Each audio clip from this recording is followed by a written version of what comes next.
And I think it's very important to point out that God has his remnants.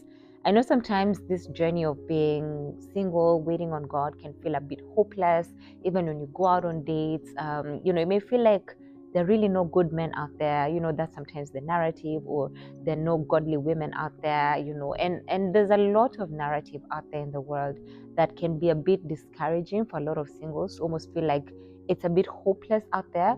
But I think this verse is such a critical reminder that God truly has his remnants. He has people who are desiring to walk in his ways, people who've walked in the paths of God and they've not compromised. And I believe that God is able to bring those men, those women into our lives when we divinely seek his guidance and leadership when it comes to the person that God wants for us to get married to. So I just want to encourage those who are waiting on God to know that God really does have a remnant of people who are also trusting him for a godly mate. They're waiting upon God.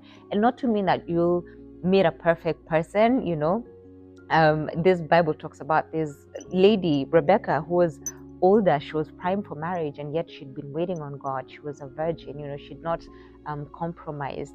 And I personally believe that, yes, God has that remnant of people who've not compromised, they've not contaminated themselves. But also beyond that, I also believe that God has people who've been restored back in his ways and in his paths. Yes, someone may have a past, but I think the most critical bit is, are they somebody who's following the path of God, somebody who's detached themselves from their previous sinful life and they're pursuing God wholeheartedly and choosing to walk along his paths. I think that's the most important thing to look out for.